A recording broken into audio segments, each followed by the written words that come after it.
use of the silent millions of Kenyans, they came with a very bulky document, which deleted or proposes to amend most of their own mess. But with one stroke, they tell Kenyans, we've saved you billions, but again, they get into the pocket and take even more. Mr. Speaker, by introducing the maintenance, the levy on fuel for road maintenance by 7 shilling, the motor vehicle 2.5% that they had charged initially in the main bill of 5,000 minimum with a cap of 100,000, that changes because now you'll be paying 7 shilling for every liter. The cheapest of jalopy of cars will at minimum use an equivalent of 5,800 shillings in a month, in a year, while charged.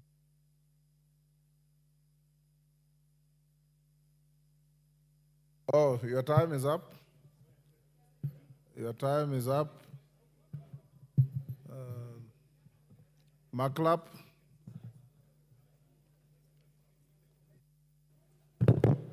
Thank you, Mr. Speaker.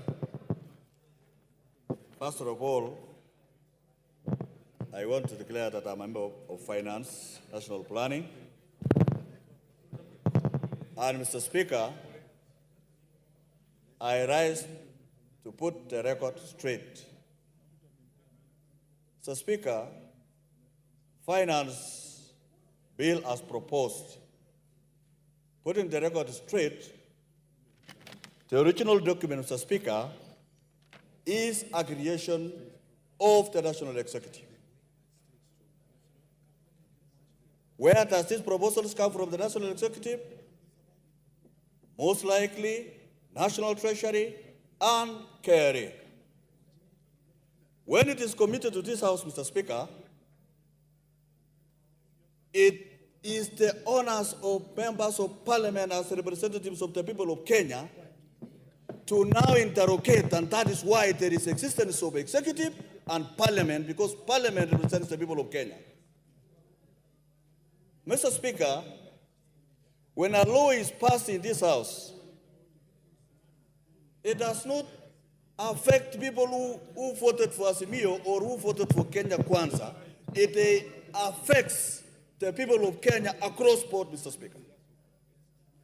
Mr. Speaker, I have moved from the original bill, Mr. Speaker, because if we were to vote on this original bill, Mr. Speaker, all of us in this House, including members of Finance, could have voted to draw away this bill, Mr. Speaker. But, Mr. Speaker, our Constitution gave us separation of powers. Separation of powers, Mr. Speaker, here, Parliament will now be able to sort out and protect the people of Kenya from the excesses of the executive, Mr. Speaker. Mr. Speaker, putting the record straight is that finance bill has been there even when I was very young. I could watch Parliament where a minister come and say, beginning midnight tonight, this is going to change. That was finance bill, Mr. Speaker. So, Mr. Speaker, when Kenyans write to us, say, reject finance, Mr. Speaker, you wonder whether in fact, our response to most of them is, which clause do you want us to reject? Mr. Speaker, our sitting down for 14 days as members of finance bill and listening to professionals and Kenyans was not an exercise in futility. We listened to Kenyans. And Mr. Speaker, as we listened to Kenyans, another process of the budget making process was going on. Demand, supply. Mr. Speaker, the demand in this country has continued to rise. And that's why the government is coming with a proposal of a budget of 4.0 trillion, Mr. Speaker. When these proposals were brought to this House, Mr. Speaker, just using the words of Junaid Mohammed, most of the members across board in this particular House, Mr. Speaker, rose to say, this is the best budget because it adds us money to constituencies, because it pays for the JSS teachers' confirmation. They actually gave rise in this house to support all the budgetary proposals in this house, Mr. Speaker. When it came to the supply, Mr. Speaker, where do we get the money to supply the demand? We get through ordinary revenues, Mr. Speaker. When you add, it will rise to 2.7 trillion, Mr. Speaker. And we have a budget of 4. How do we fix the demand for employment, for roads, for infrastructure, for electricity? How do we fix the demand that is facing the people of Kenya? We fix by ensuring that there is enough supply, and this supply should not be a supply that is going to fix the people of Kenya. So, Speaker, and that is why the committee listened to Kenyans and said, bread, VAT, remove. Fixing this supply is not good. The motor vehicle tax, this tax is not good. We repealed a lot of sections, we amended a lot of sections that we felt it was punitive to the people of Kenya. And ensure that whatever report that we brought to this house, Mr. Speaker, is a report that is going to give a fair tax regime for the people of Kenya so that we can be able to... Time up, Martin Owino. Time up. I appreciate the time. As a representative of the great people of Ndewa constituency, Mr. Speaker, and by extension the whole country who are suffering under the yoke of the bill of Financial Bill 2023, I stand to oppose this bill.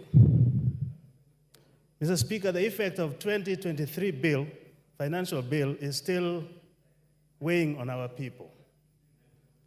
I'm not sure where my colleagues represent, but in my constituency,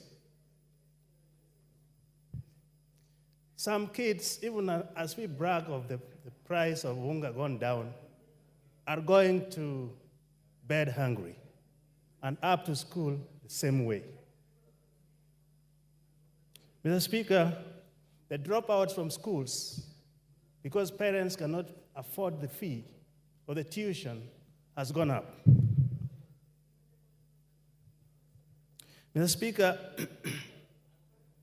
this has gone into even mental problems. Mr. Speaker, the statistic today says 1 in 4 in this country are suffering mental health. It's only that they have not reached the manifestation stage. So colleagues, even as we are here, 1 in 4 may be brewing up for mental disease. Joblessness is up, full of frustrations, poverty and disease, which at Independence we said we are going to eradicate, is up.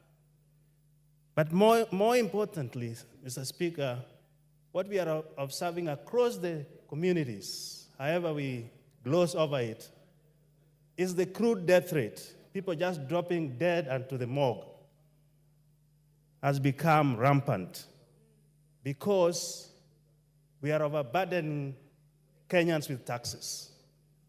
Mr. Speaker, the problem is not that Kenyans are not paying taxes. No. The problem is that the government is lavishly spending beyond their means. And at one point, and I was very happy to hear, that the Kenya Kwanza government is going to cut the coat according to the size of the clothing. Where that went, we don't know.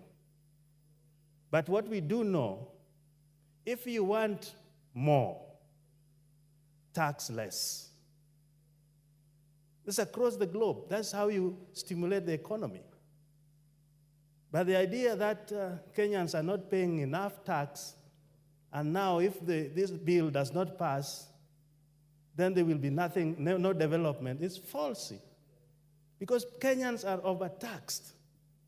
The problem is, if you're listening to me, what other countries have done is what we call ITC, innovation tax compliance, which has 3 pillars.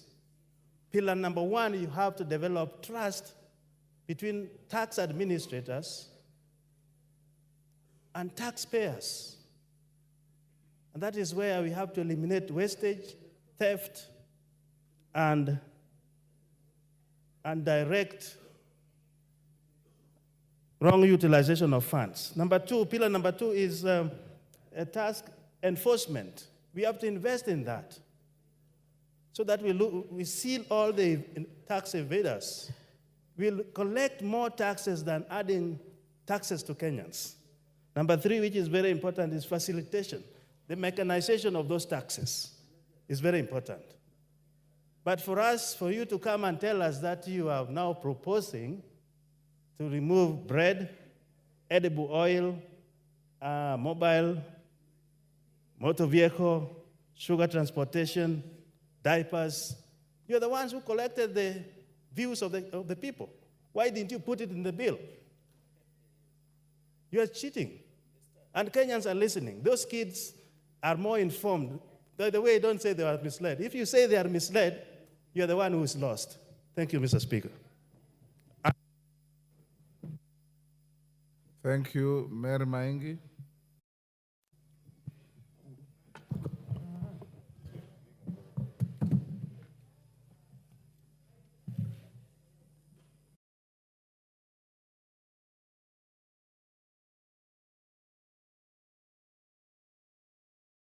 Me this chance to contribute to this very important bill. Mr. Speaker, when we discovered the internet, it was to change the way we communicate and the way we do business. It is unfortunate that some of us are using the same social handles to mislead a gullible public, and others are also using it to incite members of parliament. Mr. Speaker, I want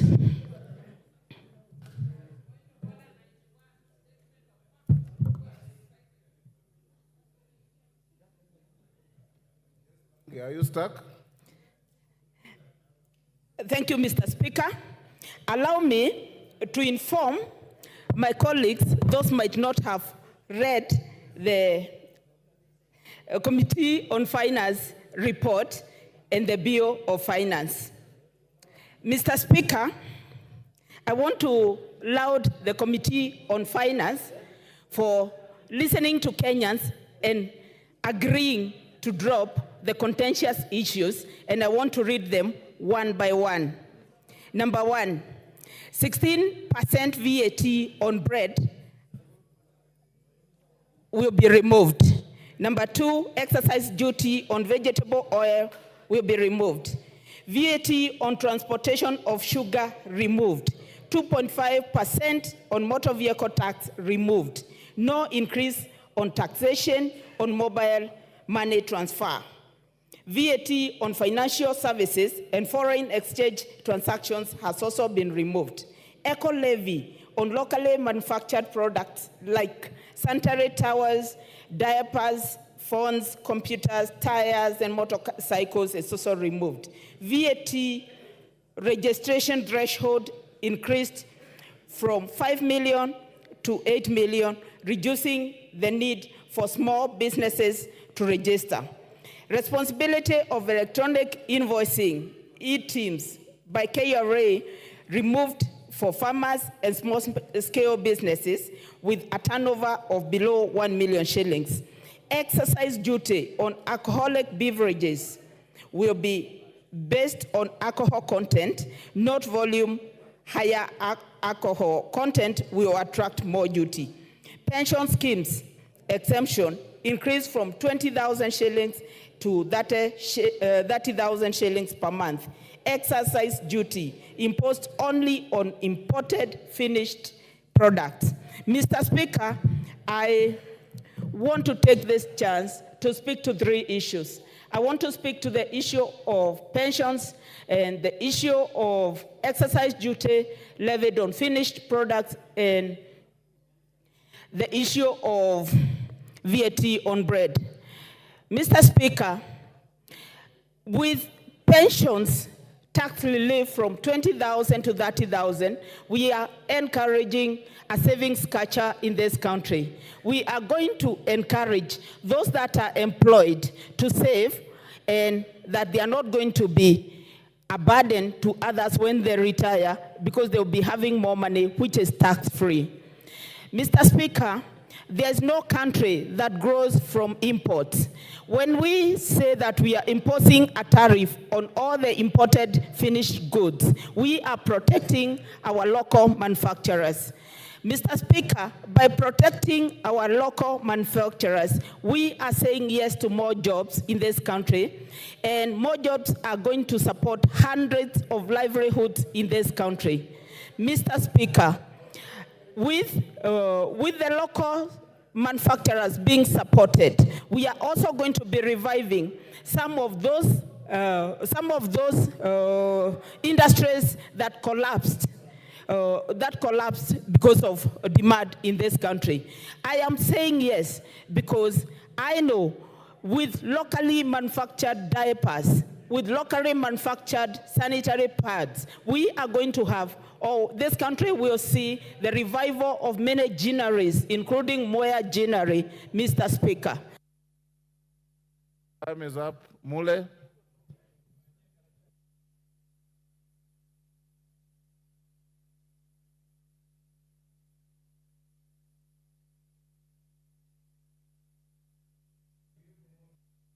Clerk. Thank you very much, Mr. Speaker. Mr. Speaker, I want to put the records very clear. From the word-go, I oppose this bill in totality. For simple reason, the committee and the Kenya Kwanza regime have hoodwinked Kenyans on the basis that they are removing VAT on bread, they are removing motor tax, and the rest. We saw what they proposed at State House. I want to put these guys on notice. There are three things which they have introduced in this bill to tax Kenyans more. The first thing they have introduced, Mr. Speaker, it is the new clause of road maintenance levy. And some of us, we are not fools anymore. Mr. Speaker, the road maintenance levy is supposed to raise an estimate of 46 billion shillings, members. The second thing they have introduced in this bill, which is more serious and more fundamental to the common mwananchi, it is the IDF. They are raising IDF from 1.5% to 2.5%, whereby they are targeting to raise an estimate of 12 billion shillings. The third thing they have put on their report and the finance bill is the railway development levy, Mr. Speaker. Mr. Speaker, on those three fundamentals, they should be raising a total whooping of 88.8 billion shillings compared to what they are telling Kenyans they have removed, which is 76 billion shillings.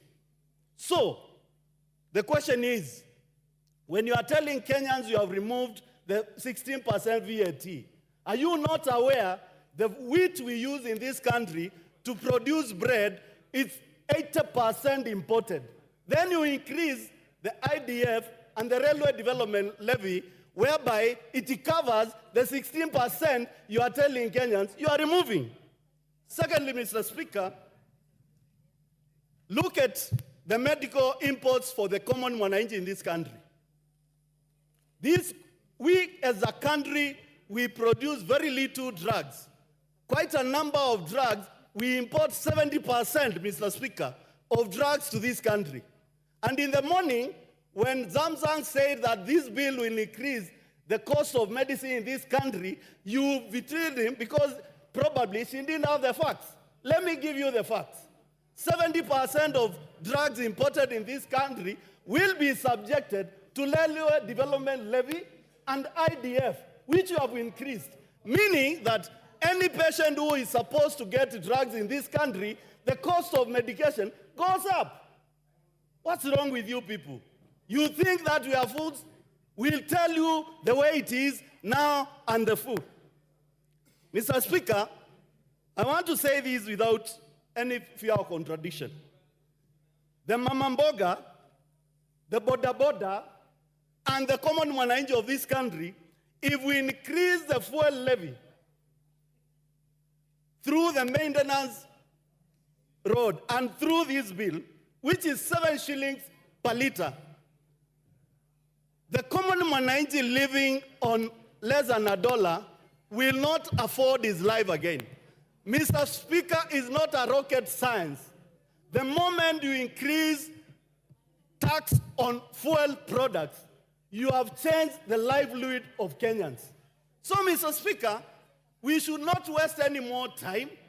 We need to pull and ask the committee to stop lying to Kenyans. They have removed bread, they have removed edible oil, they have removed all those things you had put on your bill.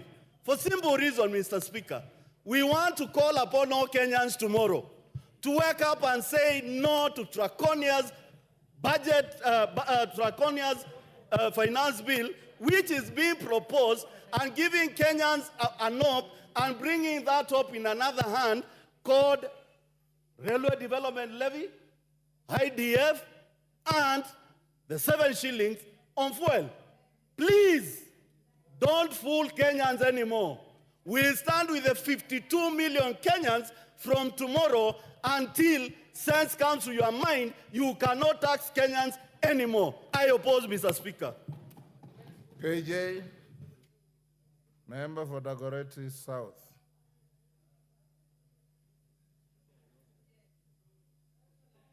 Mr. Speaker, I'm grateful that I have caught the Speaker's eye finally.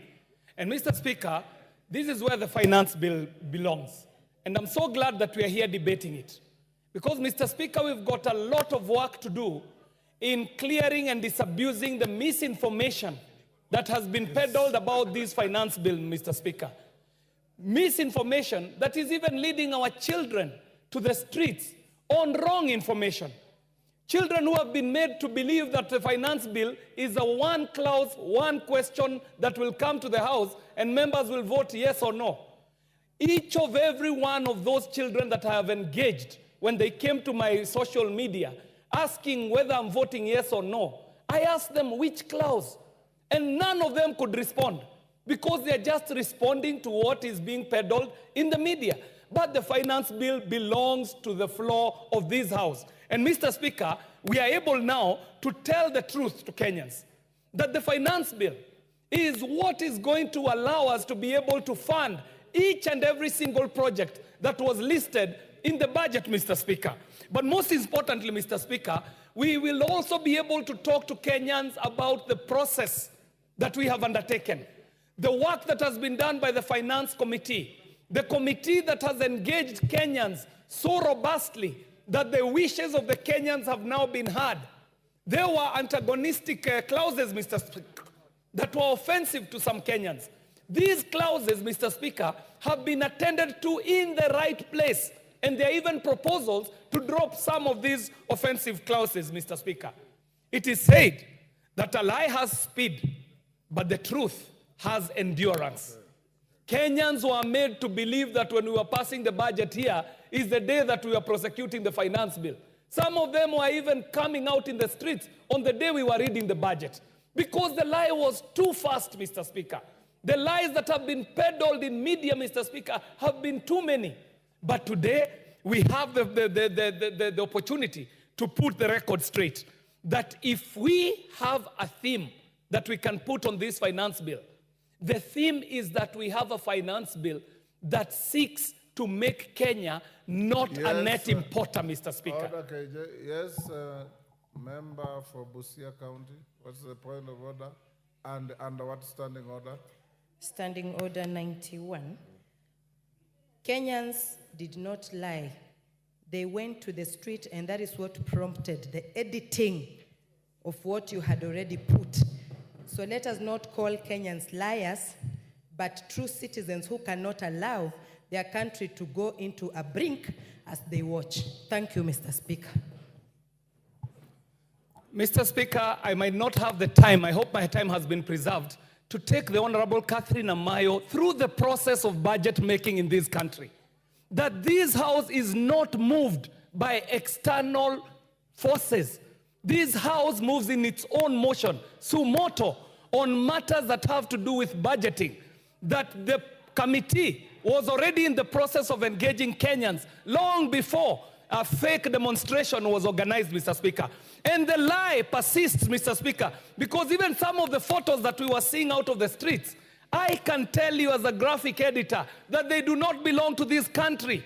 Photos were being taken off the internet and being edited and posed as Generation Z. I am a photo expert, Mr. Speaker, and I can point out to you photos that were edited to look like they were in the streets of Nairobi, but they were not. But that was not the point, Mr. Speaker. My point, Mr. Speaker, I would like to let this House know that every digital image has a digital footprint. If a photo was taken in 2020 and is being used yesterday, we can tell from the metadata of that photo, Mr. Speaker. So there is no debate about that. Mr. Speaker, the truth of the matter is that we have a finance bill that seeks to move Kenya from being a net importer so that we can have cottage industries, Mr. Speaker. We can start our own manufacturing. We can reward any Kenyan who seeks to, and preserve a minute for me, Mr. Speaker, because of the interruption. I was saying, Mr. Speaker, that this finance bill allows us to tell the truth to Kenyans. For a whole 2 months, Kenyans have been told that the economy is in dire straits. But all indicators, Mr. Speaker, are telling us that the economy is moving in the right direction. Inflation is dropping from 9% to 5%. Time up. Time up. Time up. Dick Maungu. Order, honorable members. Merely you contributed in silence. Please accord the same silence to your colleagues. Thank you, Speaker, for the opportunity given that I may also add my voice to this important debate. I wish to start from the word go, that I, on behalf of my And people of merely you Rwanda, came here and told me you'll not bully any young MPs. Now you are doing exactly the opposite. thank you, Speaker. Go on, Maungu. I, on behalf of the great people of Rwanda and the young generation of this country that came out yesterday to speak for themselves, I do want to say that I reject the bill. Mr. Speaker, the finance bill of 2024, just like that of 2023, has been a highly debated piece of legislation, Mr. Speaker, simply because it has been very offensive. Mr. Speaker, we'll agree that if given a glass of water and somebody drops in a drop of poison, that whole glass becomes poisonous and therefore unfit for human consumption. Finance Bill of 2024 is an equivalent, Mr. Speaker, of a glass of water that has been poisoned with a drop of poison that makes it fully unsuitable for human consumption. This bill, Mr. Speaker, has had serious proposals which to a great extent were going to offend and if anything, kind of harass the very many people that depend on the economy of this country, Mr. Speaker. There is a talk about having climbed down on some of the proposals, Mr. Speaker. But, Mr. Speaker, having a proposal on what is basic, for example, what most of us eat, most of the Kenyan people in the common household, Mr. Speaker, consume bread. And therefore, proposing an increase in the same element of food becomes a disastrous idea to the very Kenyan, Mr. Speaker, that we purport to represent. Mr. Speaker, you'll agree with me that Finance Bill of 2023 had a projection of collecting close to over 200 billion, Mr. Speaker. But as it is, it was only able to realize close to 57% of its initial target. 2024, Mr. Speaker, this bill is poised to bring in close to 302 billion, Mr. Speaker. But from the experience of last year, it may be quite a big target to achieve, Mr. Speaker. Our question, therefore, is why couldn't the government of the day decide to postpone any new increment of taxes for the time being, Mr. Speaker, to ensure that they are able to put steps in place to help them realize the shortfall they had last year, Mr. Speaker? Mr. Speaker, yesterday we saw what has never happened in this country, where a young generation, people in their early 20s, Mr. Speaker, came out to speak for themselves because they felt and believed that this House could not stand in the gap for them, Mr. Speaker. It is embarrassing, Mr. Speaker, to see our young people, Mr. Speaker, sacrificing themselves to go out on the streets because they have lost confidence, they have lost trust, and they have no hope in the institution of Parliament, Mr. Speaker. Mr. Speaker, let it be known that should Kenyans suffer, the person to ask those hard questions is none other than members seated here this evening, who will be able to pass this bill, Mr. Speaker, which will add unnecessary burden, unnecessary heavy weight to our people, Mr. Speaker. And therefore, as Kenyans are watching this evening, I want every Kenyan to take charge. I want every Kenyan, Mr. Speaker, take note of what his member of Parliament will be speaking this evening with regard to this bill, Mr. Speaker. A member who goes on to support this bill, Mr. Speaker, is a member who desires that these people should not have life tomorrow. A member who goes on to support this draconian bill, Mr. Speaker, is a member that does not think good for his people. And therefore, I want to urge this great House, Mr. Speaker, that as we are standing today, let us say no to this bill so that we may have an opportunity to give hope to our people. Mr. Speaker, as it has been pointed out, there's a proposal, yes, to bring down fuel levy, to bring down motor vehicle circulation tax. But at the same report, Mr. Speaker, there's a new clause that indicates that fuel is supposed to increase by whooping Kenya shillings, 7 shillings, Mr. Speaker. I want somebody to tell me, Mr. Speaker, how on earth can we therefore go on burdening that mamamboga, that hustler with an extra shilling at the pump, Mr. Speaker? This will be finishing our people, this will be shrinking our people, Mr. Speaker, and if anything, trying to freeze or to shrink the disposable income within their pocket. I therefore stand to oppose. Thank you. Titus Lotte. Give him the mic.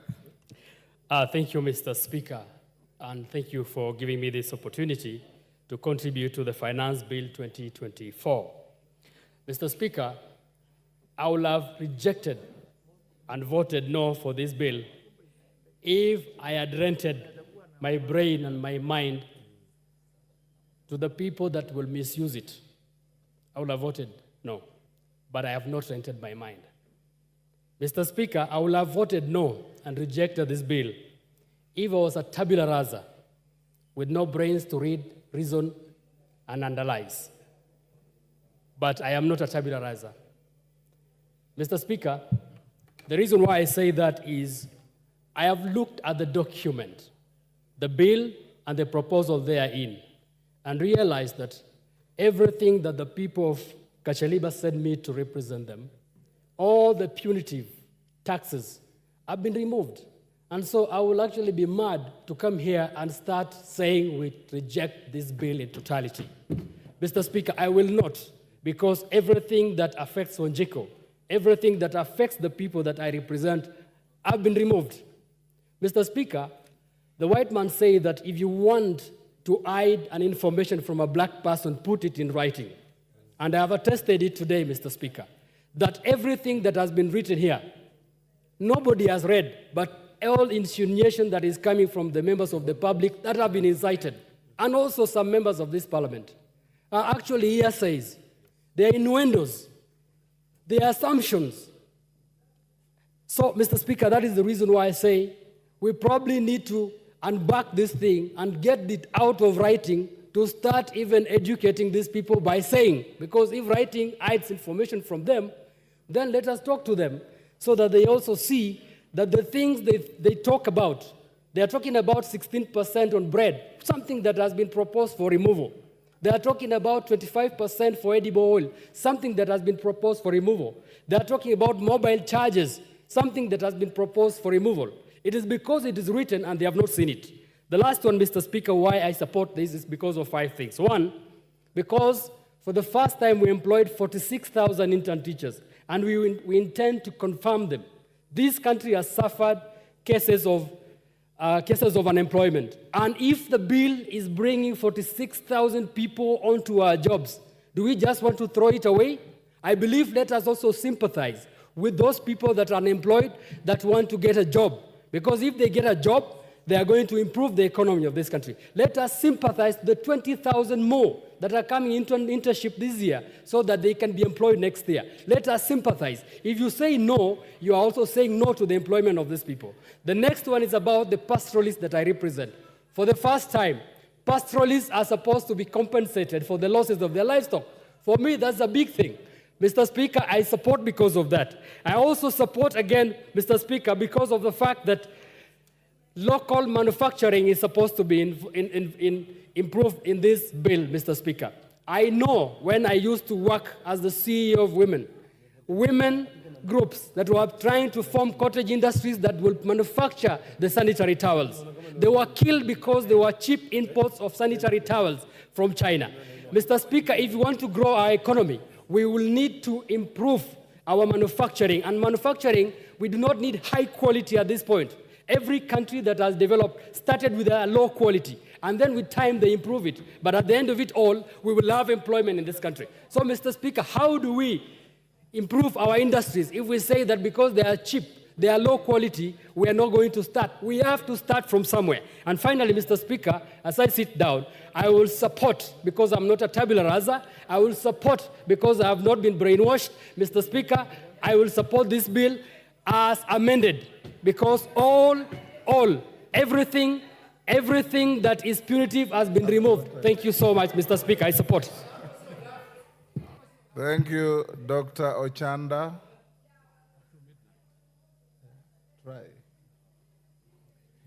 Thank you, Mr. Speaker. Mr. Speaker, from onset and on the basis of the two documents that are in front of us, I want to oppose the bill, but I support the report as work in progress, Mr. Speaker. Mr. Speaker, what is more critical here is the process at which we go through the stages of the budgetary process. Now, what there is, Mr. Speaker, if you look at these stages from February when we have the BPS, we get to April and May when we are doing the estimates, you get the stage where we are doing the treasury statement, the budget statement, and you get at the stage where we are discussing the revenue raising process. Mr. Speaker, these stages need to be tied. And as a House, because we have not tied them properly, that's where there are missing dots. There are dots along the stages. Mr. Speaker, if you look at now the BPS in relation to the budget, there are definitely different figures, which sometimes go beyond what the BPS expects. If you look at the estimates, Mr. Speaker, you realize that there are figures and there are proposals in terms of projects and activities that members are doing sometimes without the knowledge in terms of where are we going to raise the money.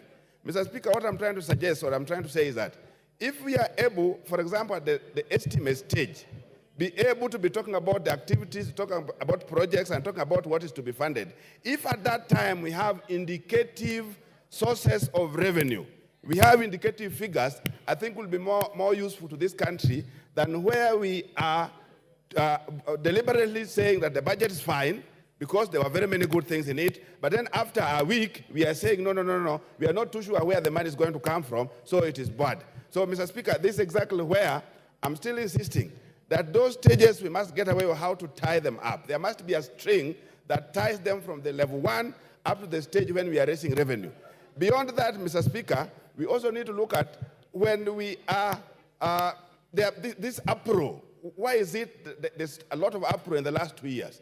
We need to look at it in terms of if the traditional sources of revenue were working before and there were no issues, what is it that we need to do to work around the traditional sources of revenue such that we don't go creative ways which are bring a lot of issues, bring a lot of things that people don't understand, particularly when you get into this communication industry. There are a lot of new things. And when you move in to look for revenue across it, then there are definitely many things that must tie you to be in war with the young people, Mr. Speaker. So I think these are things that we really need to look at. The issue of, when we're looking at the issue of budget or no, the revenue, there are things that you can avoid. You can avoid taxes. I think the nation needs to be told also. But you can't evade. What is it that you can avoid? For example, not everybody else pays for taxes on beer. It is up to those who consume it. You can avoid that if we get into other avenues where there are things that are brought that are not conducive, are not good for you. You have the space not to get into them. Mr. Speaker, that's exactly what I'm saying. I support the report, but I don't support the bill, because the report is still work in progress, and in the next number of hours, we are still working on how to improve on it, Mr. Speaker. Thank you. Thank you. That is his position, Maungu. You don't have to prod anybody. Member for Aldai. Thank you, Mr. Speaker. I rise to support the finance bill. Member for Nakuru Town East. What is out of order? Kaitani, take your seat. Thank you, Honorable Speaker. I know everybody thinks that I'm moving under Standing Order number 95. Honorable Speaker, I beg to Standing Order number 30, hours of meeting, and specifically Section 3, 4, and Section 6. Honorable Speaker, Section 3 of Standing Order number 30 says, notwithstanding paragraph 1 and 2, the House may resolve A, to extend its sitting time. B, I don't want to go to B because it's another time and date, and C. 4, it says, a motion under paragraph 3A shall be moved at least 30 minutes before the time appointed for adjournment. And Honorable Speaker, now it's around 55 minutes to the time. And 6 says, upon the conclusion of all proceedings under paragraphs 2, 3, and 4, or 4 of this standing order, or upon an earlier completion or deferment of all business standing upon the order paper for the sitting, the Speaker shall adjourn the House without putting a question. Honorable Speaker, I know we are supposed to adjourn at 9. And under the standing order, we can be able, if we agree, to proceed. Honorable Speaker, 55 minutes only means 11 members of Parliament who have at 5 minutes. So if we can move to midnight, then it will give us more time for us to be able to debate. Thank you, Honorable Speaker.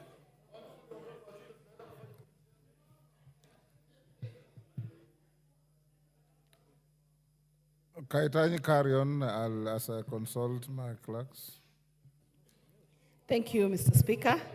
I had earlier said that the conversation has changed to become politics of about a finance bill. My grandmother in the village and the Generation Z that we saw yesterday and everybody else, including Azia, are talking about a finance bill, which is a step in the right direction. Why do I support the finance bill? One is the introduction of eco-tax. In around 2016, the ban on polythene was imposed in our country. And I think at that time, there was a lot of hue and cry on how packaging will become expensive and how cost of living will become expensive. But NEMA stood its ground and the effect of the polythene ban took effect. Today, our country is one of the cleanest cleanest country because we do not have polythene papers.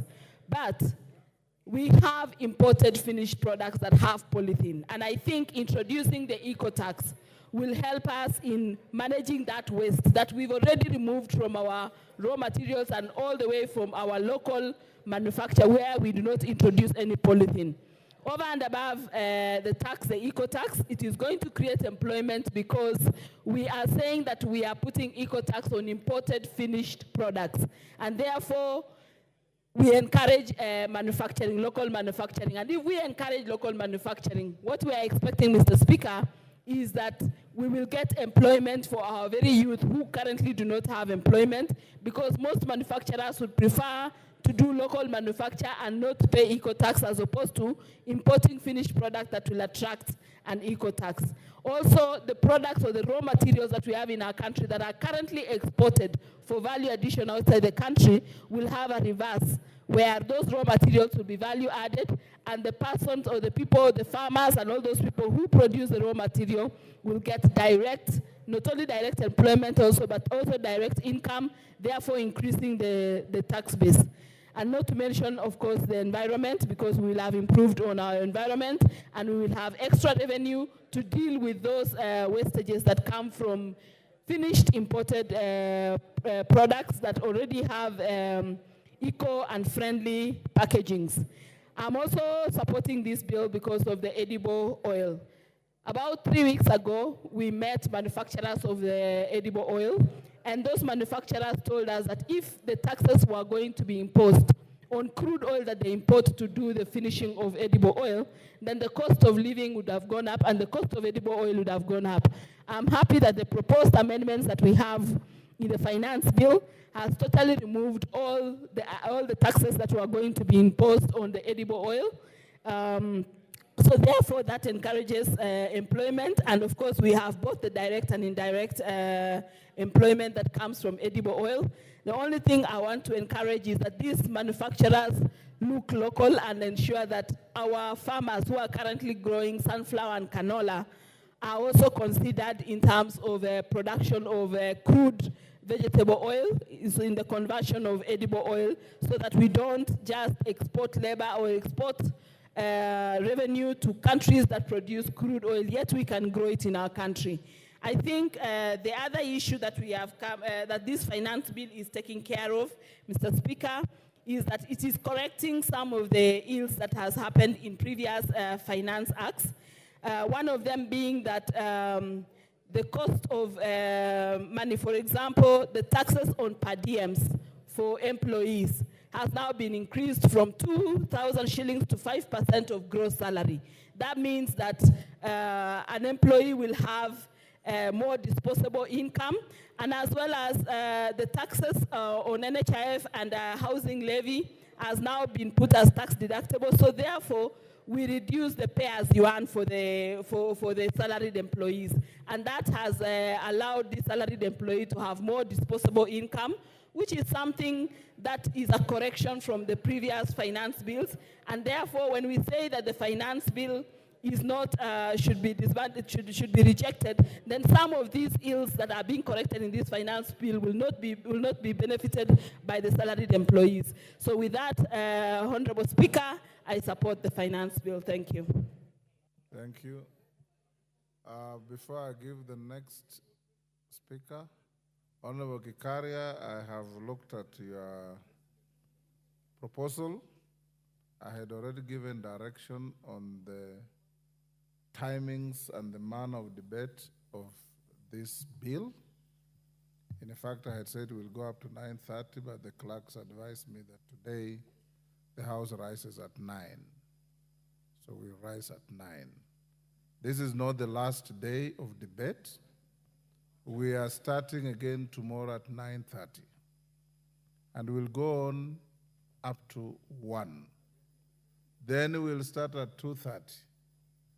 And in the course of the afternoon, I can also note, sitting where I'm sitting, that other than the desire and the need, and justifiably so, for every member to speak to the bill, there is a lot of tedious repetitions. But I will still indulge every member who will get a chance to speak. Tomorrow afternoon, all things being equal, we will vote on the bill. Those of you with amendments, make sure you file them before 1 and tomorrow. And we'll give you direction on when, after voting in the afternoon, depending on how you vote, when we'll go to committee of the whole. I'll now give the floor to Lillian Kogo.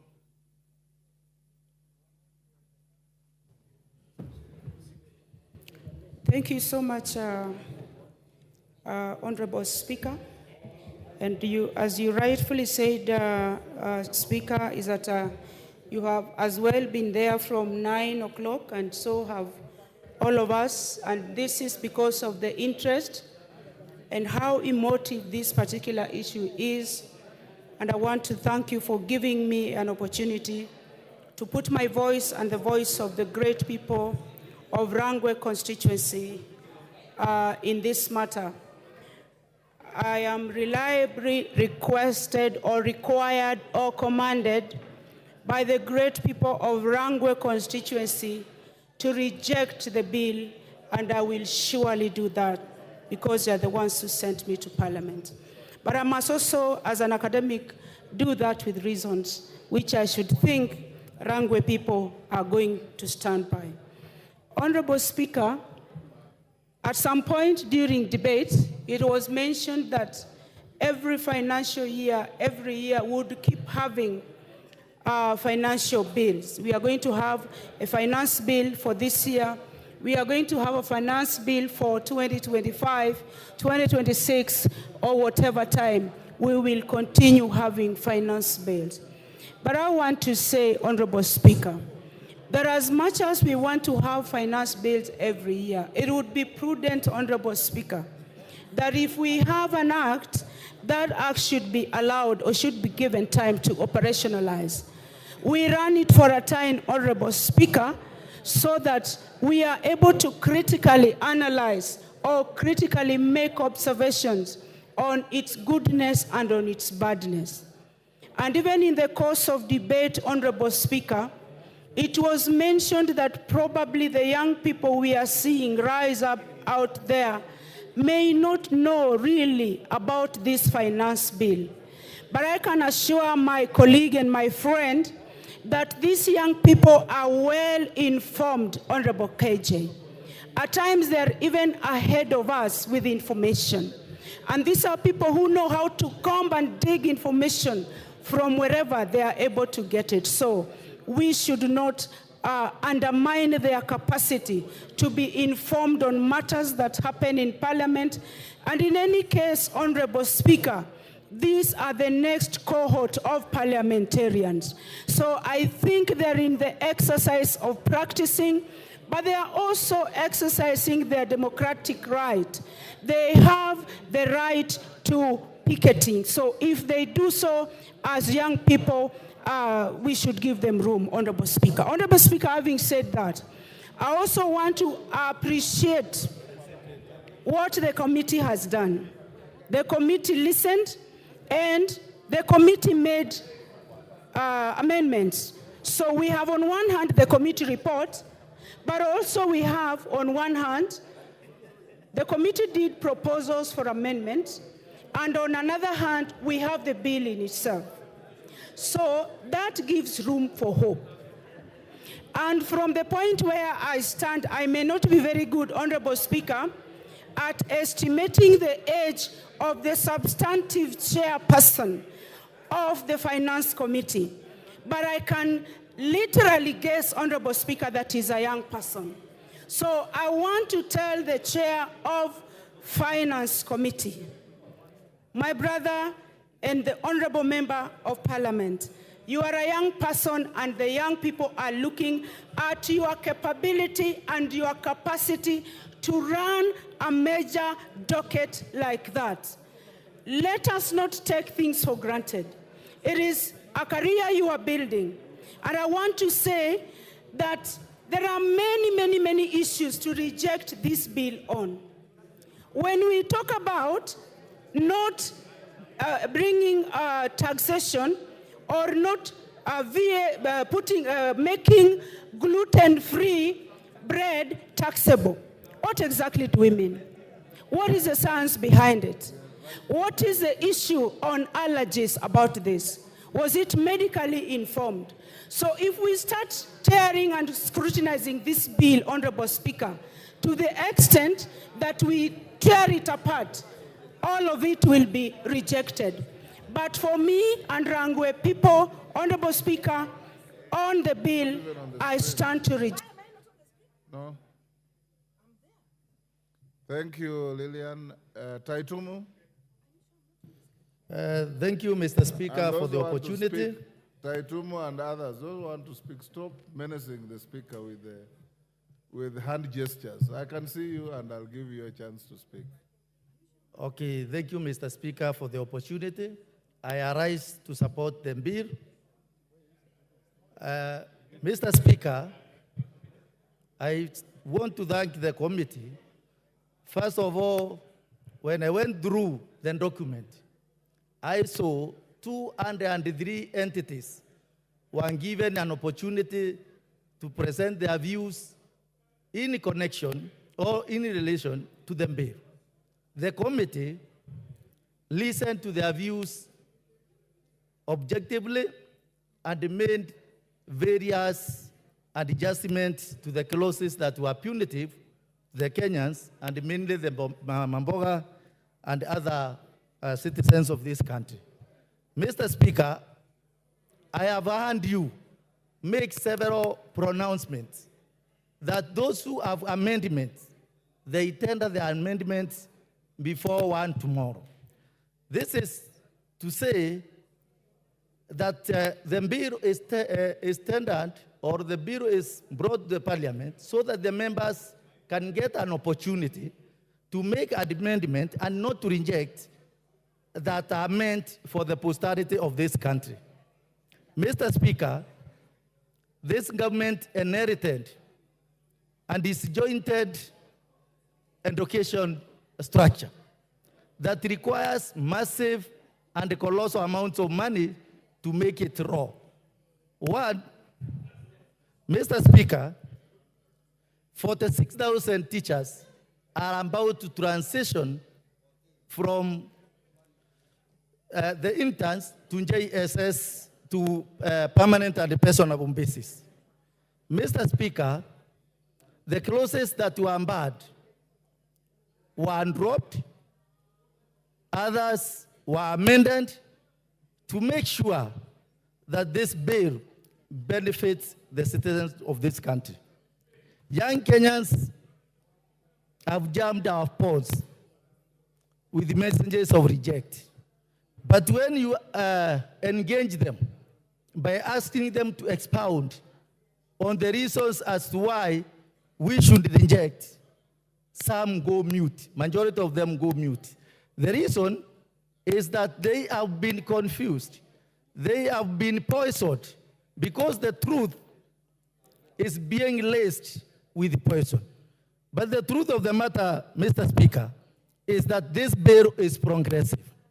It is progressive in the sense that punitive clauses that would have affected these Kenyans were removed. For instance, the motor circulation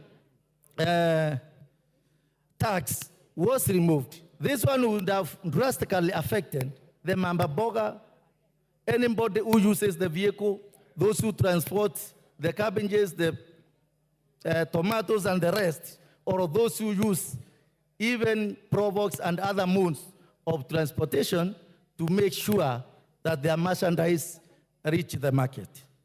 Mr. Speaker, this is the first time when the salaried people will have pay as you earn deducted after the statutory deductions are removed. This one will have a positive index on their net pay. And for this reason, it shows that this bill is good.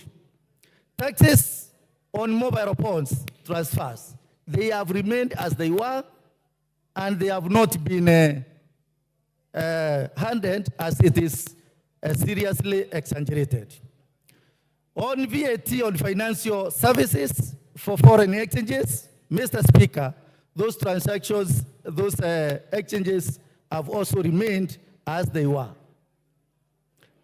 VAT on bread, Mr. Speaker, it was very contentious. But in the wisdom of committee, through the advice and the democratic space that it gave the stakeholders of this country, the experts, the professionals, and even faith-based organizations, they saw it worthy to have it removed. The eco levy and other levies that were not necessary to be levied on Kenyans were removed. Mr. Speaker, this country requires money. Thank you, Taitumu. Member for Kiminini.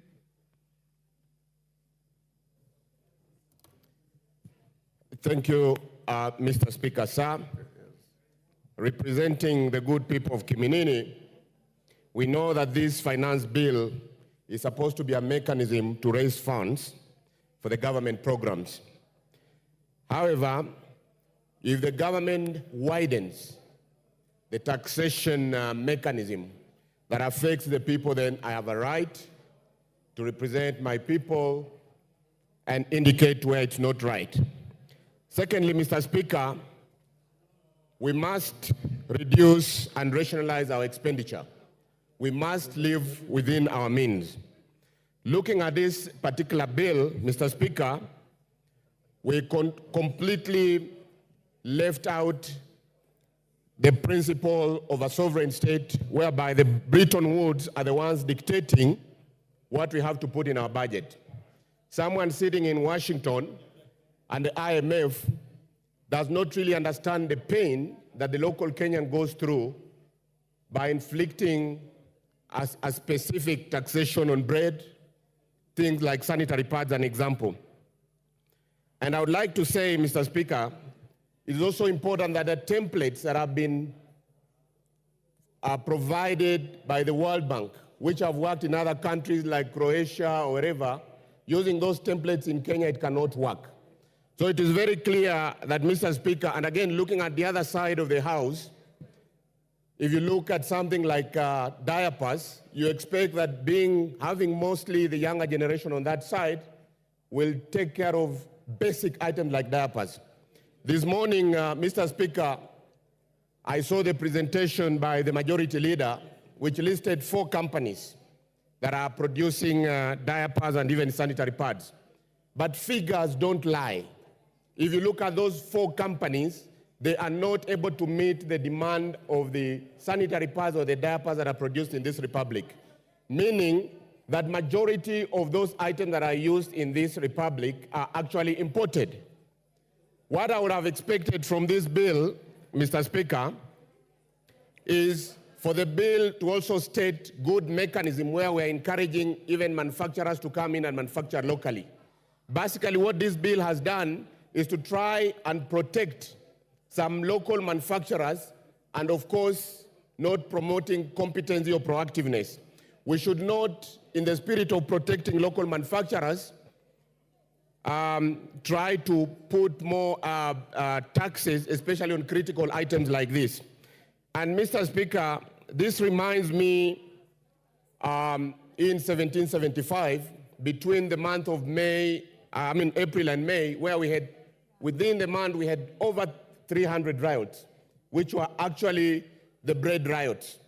And yesterday, we've seen actually people hitting the streets because of that. And I'll not be surprised, Mr. Speaker, if we don't panel beat this and ensure that we have a good financial bill whereby we will make history as the first country, not just on the continent, but globally, where we will have riots of diapers or sanitary clothes. So, Mr. Speaker, my expectation from this presentation, we having a lot of minerals. We've got iron ore, we've got copper, graphite, magnesia, nickel, all this we have. I would expect that there are smarter ways of seeing on how we can really utilize and take advantage of our natural resources. An example, Mr. Speaker, I'd also expect that on items that are causing some social disorder like alcohol, an example, we focus on such items where we put even 100% taxes. But touching on items like bread, like sanitary pads, that one I think, Mr. Speaker, really creates a lot of fault on this particular bill. So at this point, Mr. Speaker, I oppose this bill. Thank you. Timothy Toroitich, member for Marakwet West. Give him the mic. Thank you, Honorable Speaker, for giving me an opportunity to contribute on this very important bill. Honorable Speaker, from the onset, I rise to support the letter, the spirit, and the intent of this particular piece of proposed legislation. Honorable Speaker, but with a rider, I support the same, Honorable Speaker, as proposed by the committee. Honorable Speaker, the reason why I say I support the bill with the amendments by the committee is for the reason that, Honorable Speaker, the bill as it was brought to this House is a bill that was in the mind of the executive. Honorable Speaker, the reason why this House is given time to interrogate a bill is so that we can get the input of the members of parliament here and also get the input of the members of the public through public participation. Honorable Speaker, when the Committee of Finance went to collect the views of the public, Honorable Speaker, they never went to collect the views of Kenya Kwanza public. They never went to collect the views of Azimio supporters. They never went to collect the views of individuals. They went to collect the views of collective Kenyans. Honorable Speaker, if this bill, if there was no amendment to this bill, personally, I would have opposed this bill. But because of the amendments that has been reflected in the report of the committee, I will support the bill purely based on the proposed amendments by the committee. Honorable Speaker, there were acrimonious, there were contentious clauses in that particular bill. But Honorable Speaker, courtesy of the amendment, the members of the public were told about the 2.5%. Honorable Speaker, that proposed amendment by the committee is the one I support. Honorable Speaker, I have read the report in its entirety, the voluminous report. Honorable Speaker, the 2.5% on the issue of tax on motor vehicle has been deleted pursuant to the opinion of the public. Honorable Speaker, I commend the committee led by Kimani Kuria. Honorable Speaker, they said that the 2.5% was based on the Income Tax Act. Honorable Speaker, they said the Income Tax Act only deals with income and not assets as the motor vehicle. Honorable Speaker, that is the reason why I support. Honorable Speaker, second reason. This year, the Committee on Budget proposed certain fundamental amendments, and they brought a budget for this House. One of the issues led by Ndindi Nyoro was the issue of equality in terms of allocation of resources insofar as electricity is concerned. Honorable Speaker, every constituency was given 50 million. I saw my friends from the other aisle supporting that proposal. But Honorable Speaker, the question is this: how do we fund? How do we get the 50 million if you don't pass this finance bill? Honorable Speaker, the issue of CDF, all of us from this aisle, from the opposition, supported the increment in CDF. Honorable Speaker, if we don't have enough money to support that increment, how shall we, as a country or as members of parliament, get that particular funding? Honorable Speaker, on the issue of JS internships, Honorable Speaker, there has been demonstration outside there. The internship teachers have been saying they want to be confirmed. Honorable Speaker, I sit in the Committee of Education and Research of this House.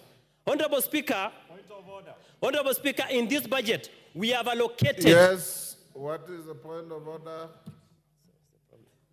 from your neighbor? Mr. Speaker,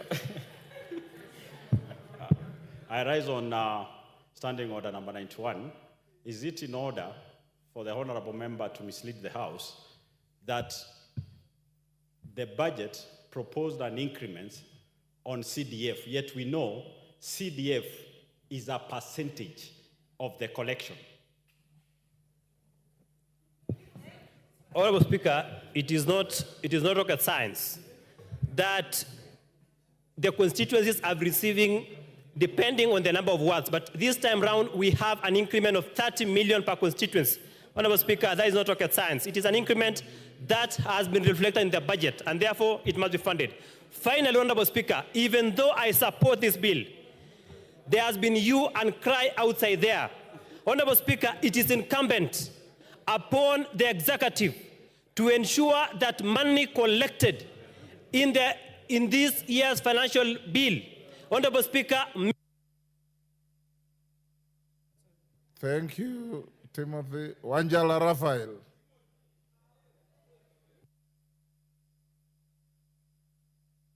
But my card is here. The card is here. Wanjala shall be heard in silence so Yes. that he can be able to be silent when others speak. Yes. Thank you, Mr. Speaker, sir. I beg to oppose this motion. Mr. Speaker, sir, this finance bill of 2024, National Assembly Bill number 30 of 2024, Mr. Speaker, I am also cognizant to the fact that this bill went through the first reading on 13th May 2024 and was committed to the Departmental Committee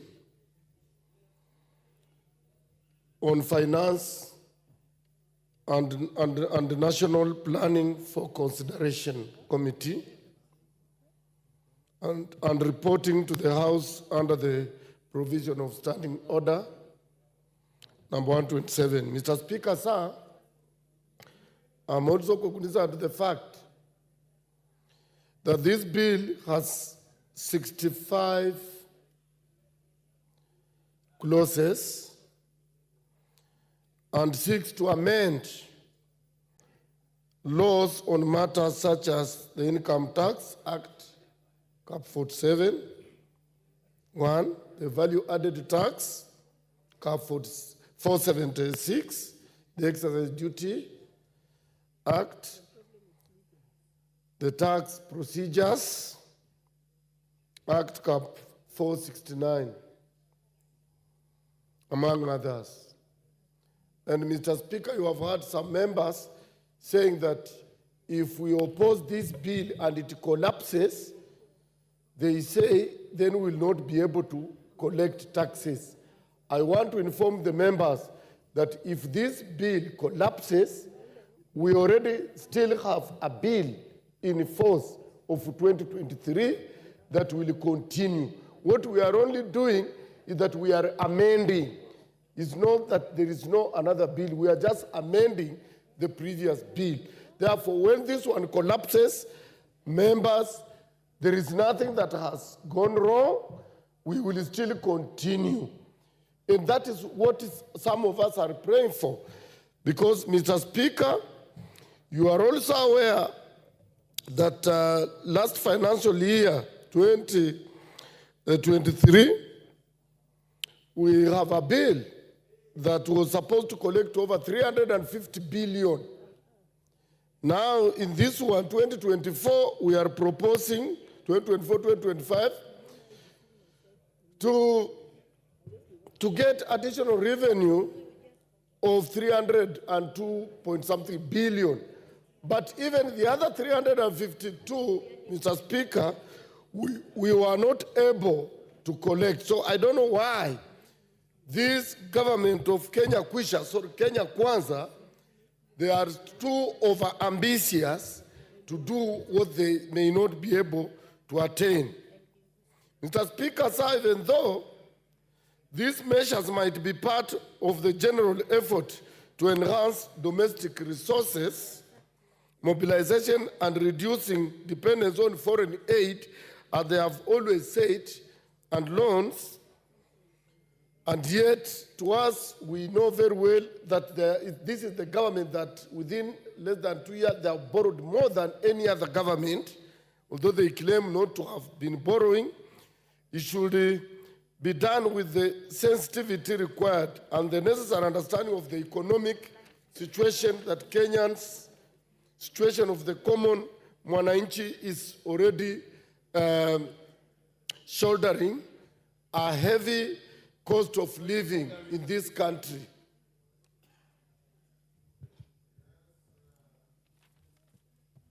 Member for Changamwe, what's out of order? Is it in order for the Honorable MP, who is actually a member who has been here for quite a long time, he's actually reading instead of debating. Thank you, Honorable Member for Changamwe. I was actually about to bring it to the attention of Honorable Raphael Wanjala that it is out of order to read a speech in the guise of a debate. And you are a very senior member of the House. You know the standing orders. You can make reference to some aid memoir, but you cannot read a speech the way you are reading a speech. It is not maiden either. Yes, go ahead and debate the bill. Wanjala. Mr. Speaker, actually, I'm not reading, I'm referring. You are reading, but go on now.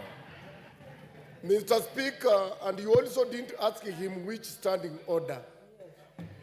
That is the biasness we are talking about. Yes, Kimani, order, Wanjala. Is it in order, Honorable Speaker, for the Honorable Wanjala to misinform this House that even if the budget, even if the finance bill were not to be passed, then the budget process would still continue? And he quotes the Constitution. So Article 220 of the Constitution, Honorable Speaker, on the form and content and timing of budgets, says 1, budgets of the national and county government shall contain A, estimates of revenue and expenditure differentiating between recurrent and development expenditures, B, proposals for financing any anticipated deficit for the period to which they apply. Therefore, it is a constitutional requirement that when a budget is tabled, there must be the supply side of that expenditure as proposed on Article 220 of our Constitution. Yes, Wanjala. Mr. Speaker, I'm not opposed to what he is saying. What we are doing, we are just amending. And when you are amending and a section you have amended collapses, the other act still continues. That's what I said. These are just newcomers. They don't know how these things happen.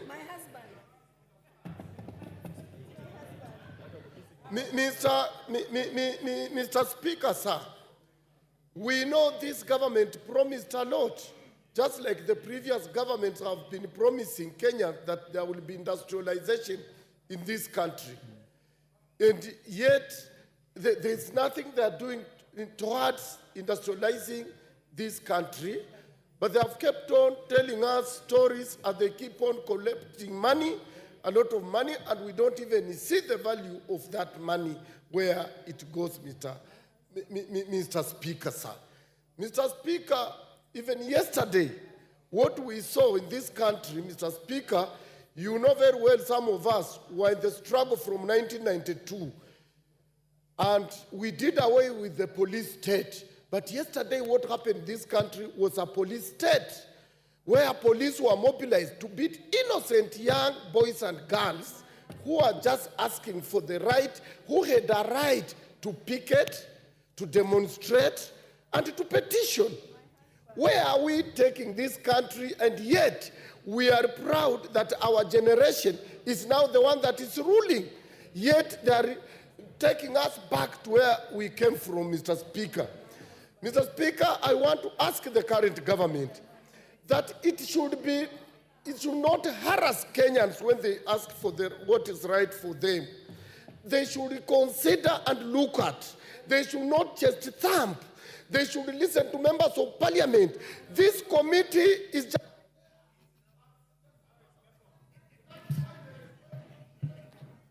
Thank you, Honorable Wanjala. And the lesson you learned today is you can see how nice it is to speak without anybody heckling at you. You have enjoyed speaking today, so give that enjoyment to others when they speak. Member for Nyeri Town.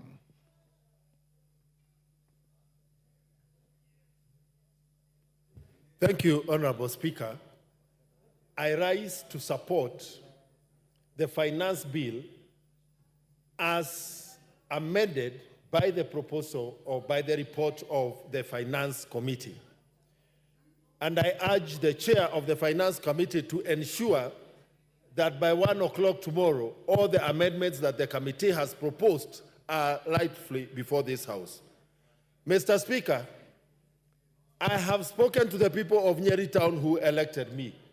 I started with the Archbishop Moheria of the Nyeri Archdiocese, who even gave me the report that he presented before the Committee of Finance during the public participation. And Mr. Speaker, I have spoken. Order, Madenge. What is out of order? Honorable, is it Masara? Yes, yes. Yes, Honorable Masara. Mr. Speaker, the member is out of order because we cannot call, I'm a Catholic by faith. The bishop cannot come and confirm to us in this house that the member of parliament talked to him. So, under Standing Order 91. Order, Honorable Mr. Masara. Speaker. Order. Do you have any information to the contrary? He says he spoke to a bishop in his constituency. What's wrong with that? Mr. Speaker, under 91. Order, Honorable Masara, you are out of order. Okay. He's not even using the bishop as an authority to advance his argument. He's just saying he spoke to him. Go on, Madenge. Honorable Speaker, I have spoken to my constituents in the market in Nyeri Town. I have spoken to my constituents in Gatito location. I have spoken to my constituents in Rolingo location. And I have listened to their proposals and their objections to the finance bill as originally tabled in this House. Their concerns have been adequately addressed in the report tabled by the Finance Committee in this House. And as a result, Mr. Speaker, all the JSS teachers in the 43 primary schools in the constituency who had been requesting me for permanent, for PNP employment, I can today proudly, in this House, confirm to them that through the funds raised using this finance bill, their employment is guaranteed. I can confirm to the doctors who went on strike in this country over money for interns and their collective bargaining agreement that was not implemented, that the promise given to them will be funded through this finance bill. I can confirm to the coffee farmers of Nyeri and Mount Kenya region that the debt write-off that has been promised by the government, the funds will be raised using this finance bill. Mr. Speaker, the executive brought their proposal to this House. This House has the mandate to look at the proposals by the executive and either agree with them, reject them, or amend. It is incumbent among us tomorrow, if you do give direct that way, Mr. Speaker, that we exercise our mandate as a House and contribute towards the advancement of this country in terms of the budget that we passed in this House. Mr. Speaker, we started by passing the budget policy statement that indicated that we would have increased expenditure this financial year. Where did we expect the money to come from? If, when the proposals are brought to us, then all we are doing is saying reject in its totality. A lot of the young men who sent messages to my phone, I engaged them and asked them to specify the particular sections of the bill that they wanted me to say no to. A lot of them just kept saying reject in totality, meaning they had actually not interacted with the document, but they have been fed to believe that this finance bill had nothing good for this country. On the contrary, none of these members has rejected the increase in the CDF allocation in the constituencies. None of these members has rejected the employment of the JSS teachers in their constituencies. None of these members has objected to the payment of the doctors' salaries as promised during their strike. Honorable Speaker, I sit in the Health Committee. We have proposed to implement UHC. None of these members have opposed the provision of improved health services for our people. Honorable Speaker, I support. Yes, Mwango, what is the problem? Thank you, Mr. Speaker, sir. I want to seek your clarity on whether we are discussing the budget or the finance bill.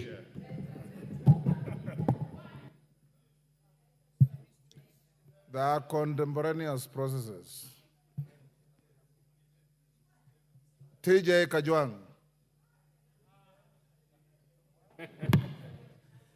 Thank you, Mr. Speaker. When many people have spoken, as a ranking member, I do not want to repeat what people have said here. So you surrender the... Nor do I want to, not surrender, I will not surrender at the time, but nor do I want to bore you with a lot of unnecessary information. But Mr. Speaker, sir... yes, Honorable Zambia. On a point of What order. is out of order? Hold your horses, Kajwang. Give Honorable Zambia the mic.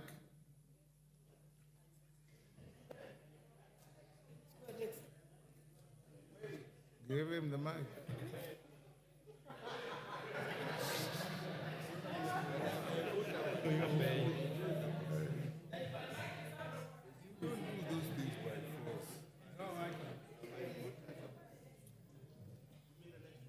Give him the mic.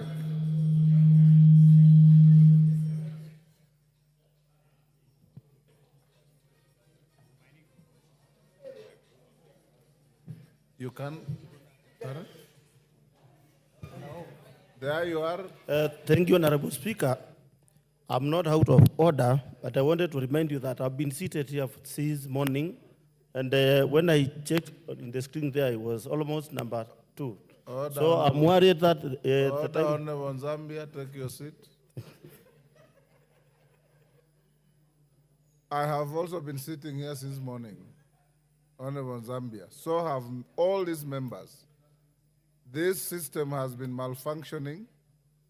It brings your names, then it erases them. So I have also been exercising discretion, sometimes to balance the House, gender, youth, and so on. You will speak. If we don't speak today, I'll be here at 9:30 in the morning. And I can give you an undertaking. If you are here, I'll start with you. Kajwang? No, I didn't. Mr. Speaker, Article 221 that was quoted by the chair of the Finance Committee is very clear that the financial documents must be before the House 2 months before the time that they relate.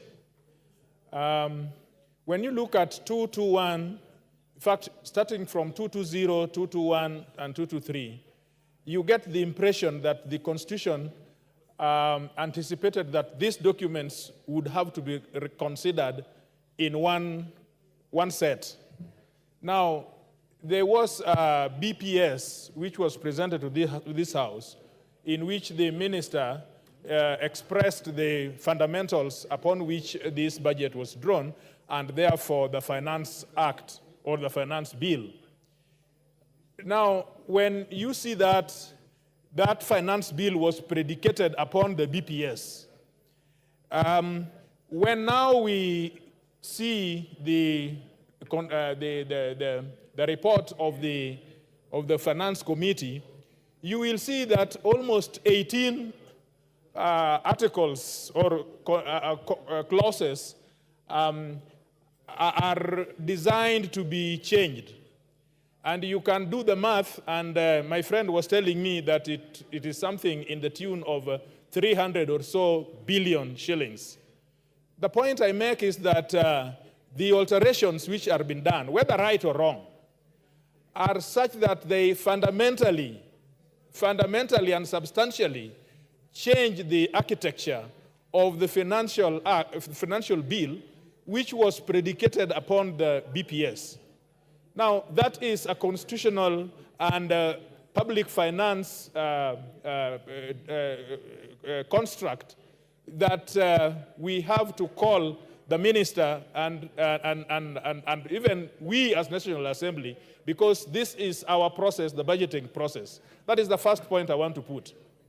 And so when we say that the details are good or we are changing things and so on, then think of, if anything else, a constitutional construct which must guide the budgeting process. And members of the public are entitled that we do good governance and follow the constitutional principles, number one. Number two, somebody said, and this is the only point I want to repeat, somebody saying it is giving with the right hand and taking from the left hand. You can still work the maths and see the amount that is said to be given out, in this bread tax and so on, which is being made right by the committee. You will still see that in actual fact, that amendment which is seeking to introduce RLMF is substantial enough to absorb all these things that they are bringing. And let me tell you, Kenyans, you are not going to pay fuel. It is not going to be more expensive. What these people are timing is your electricity. It is your electricity. It is that amount which shows every day on your electricity bill, which supports the extraction of power, generation of power.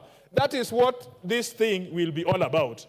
And so when you think about all these things, it is, and Honorable Nikal told me, and it was from very good authority from his own wife, who's a professor also, Vice Chancellor. He told me that this budget is a decoy. It is a decoy. It is made to look like it is like a glass. And yet deep inside it, it has done even worse than it should have been. But now you are being told that we are very, we like the public, we listened to you, and we have changed. Nothing has changed. And the last thing is,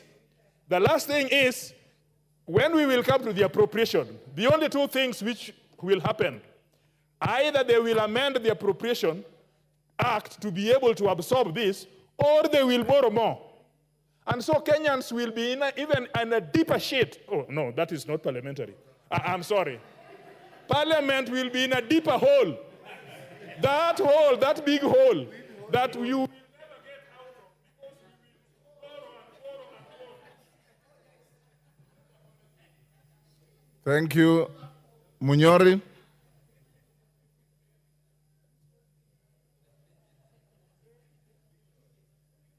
Give the mic to Honorable Munyori. Munyoro. Thank you, Honorable Speaker. I appreciate the honor of getting this opportunity to speak. First, Honorable Speaker, let me say I'm a member of the Finance and National Planning Committee, and we did a lot of work to come up with these amended proposals for the finance bill. And I would also like to appreciate our secretariat, because they do a lot of work. They've had sleepless nights. We have one of them here he's been here since morning. And I rise to support these amended proposals for the finance bill. One of the reasons is very simple. I've listened to a lot of people, even members of parliament, who do not seem to understand that the bill comes from Treasury to Parliament. So it's not our bill. What our role is as members of the Finance Committee is to receive the bill, do public participation, and then incorporate that when we are writing the report. And when we are writing the report, we go clause by clause. So each clause that is in the bill, we've gone through it, we've looked at the messages and information that we got from the public, and then we are able to do the report. One of the reasons I support the bill is the issue of we had issues with avocado farmers from the last finance bill when they were told that they should need to register for ETIMS. And I'm happy that clause 51, and by extension clause 57, is coming to rectify that process so that any farmer who is having a gross turnover of less than $1 million shillings per year is not eligible to register for ETIMS. I'm also happy that we've removed tax on craft paper, because our tea uses this paper for packaging. And that will go a long way in ensuring that our tea is competitive and farmers get their rightful money. The other issue, I think, is the issue of allowable, that is the housing levy, social health insurance, and NSSF, which were previously not allowable, and they are now allowable in the pay slips. And if you look at your pay slips, initially you'd get the payee before you, because that is a very large community. And we've been here discussing helping the people who are at the bottom of the pyramid. Is that we expect that the cost of borders will be less, and that they'll be able to encourage more of youngsters who want to go in self-employment, get the same income.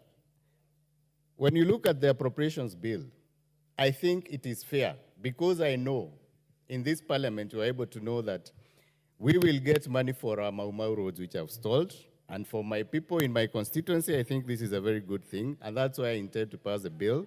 I know we've also been allocated money for electrification, which is 50 million for each constituency, and I'm happy that as well for my constituency. I know we are also getting more money for the Coffee Cherry Fund, and I think for all coffee farmers, this is a plus, because we need to get to support our farmers, and this is coming as a result of the finance bill. So without the finance bill, I think we cannot be able to do what we are planning to do. Lastly, Honorable Speaker, the issue of KRA, there was a proposal by KRA, and I've had it mentioned here. We've proposed that the KRA cannot be able to access data, and this is our report. So there is a member of parliament who said something about the same, and I would like to say that in the proposal, we rejected that, where they wanted to access all our data, all our information, our electricity bills. They wanted to access everything. And I say, we need to go through this report. Lastly, I had a very good proposal from a member of parliament who is proposing that because you are trying also, when you are doing the report, to know how you can be able to differentiate between hatching eggs and table eggs. That proposal, you need to bring that amendment. Bring it to the House so that you know if the people who are using the hatched eggs, they are able to show that they use the eggs for hatching and for chicks. So I wish you bring it, and I know as members who are reasonable, we'll be able to adopt it. Thank you, Honorable Speaker. Zambia.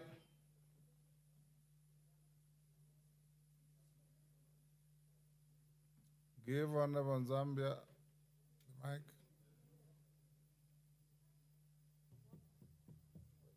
Give me the mic.